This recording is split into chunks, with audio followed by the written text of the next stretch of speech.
Well, in South Sudan, they're no longer calling it a famine, but as we speak, almost 2 million people are on the brink of starvation from the effects of drought and civil war.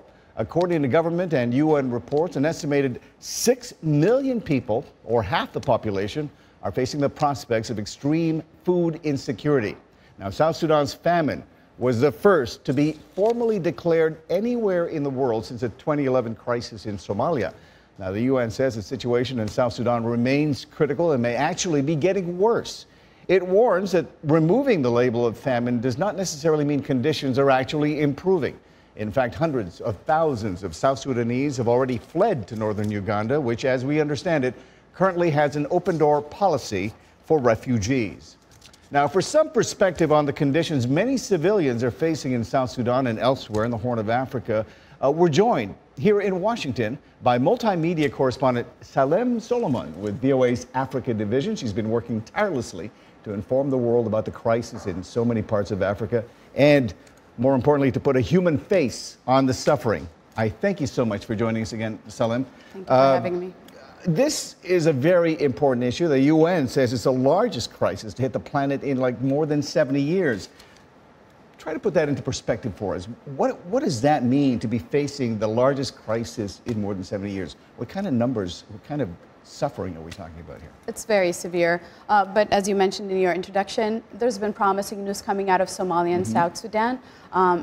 Reports are coming out saying that, famine has been averted in some parts of South Sudan and Somalia. FuseNet, which is a U.S. government body that tracks food insecurity in these places, say that because of aggressive response in places where there's humanitarian access, limitation of humanitarian access, like South Sudan, they've been airdropping food, and also early detection has really resulted in alleviating the situation. That being said, 4 million people in South Sudan have been displaced because of this. And so what that means is that when people are displaced, the severity and the need for food has increased. And so it's not over yet, but it's just the death toll has been able to go down because of this. So we're just talking about South Sudan right now, but in fact, this is a problem that stretches out across many countries in Eastern Africa as well as Southern Africa. That's correct. In Somalia, for instance,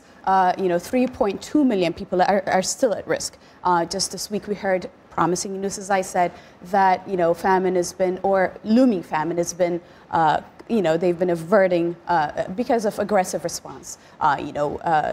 There's been, but the thing is, malnourished people, kids especially, 350,000 people are still in desperate need of food aid. Northeastern Nigeria is another instance. 8.5 million people who have been displaced because of an insurgent or an extremist group, Boko Haram, have been displaced, and they're in severe need of food aid.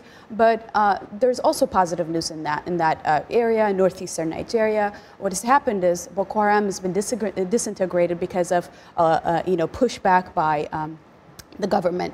This week, there's news that the government said food that was going to the people who are victims of Boko Haram has been diverted. That's euphemism for somebody's stolen it, or it didn't get there. So there's desperate need for food in all of these places. So I guess aside from the climactic effects of global warming, which I assume is probably one of the causes of this drought, conflict and terrorism appears to be making the problem worse in many parts of Horn of Africa region, right? That's correct. I mean, in all of these places, either there's an all-out war or there's an attack by insurgency groups. And the thing is, these groups have used it for their own benefit. For instance, Al-Shabaab in Somalia, they've been giving food so that they can win the hearts and minds of people who need it most. So they're using this kind of vulnerable situation to win people back.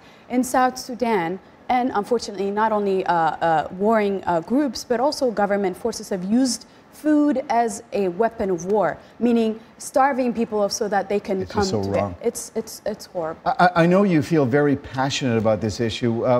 What has your Africa service and what have you personally been doing to try to get the message out to people? Do you have information about what's going on there in South Sudan and many of those other countries? What's Most definitely. So when this event, it's been going on, it's an ongoing issue. Yes, you know, it has people been. We've been talking about this for a while. Exactly. And so we decided, instead of, on top of the incremental reporting that we were doing, we launched a website, Hunger Across Africa, that is dedicated solely for this subject, so that people can come and see, you know, there's an interactive map that really walks people through what's happening, causes, we categorize things by causes, response, solutions, so that it breaks down. And factors vary from one place to another. You know, armyworms are decimating farms in southern parts of Africa, and if you go to the Horn, you know, weather conditions like El Nino and La Nina have really decimated farms, people who are not really able to farm, farmers who are not able to you know, make ends meet. So people can learn a lot about what's going on and how they can help through your website, project.voanews.com/Africa Drought. Hunger Across Africa, yes, that's so, right.